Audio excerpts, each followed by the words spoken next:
क्या आपके साथ भी ऐसा होता है? जैसे ही तेज धूप पड़ती है, अचानक छींक आने लगती है? ये सिर्फ धूल या एलर्जी की वजह से नहीं होता।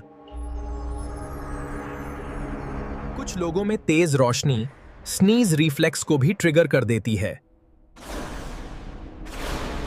इसीलिए धूप देखते ही छींक आ जाती है। इसे फोटिक स्नीज रिफ्लेक्स कहते हैं।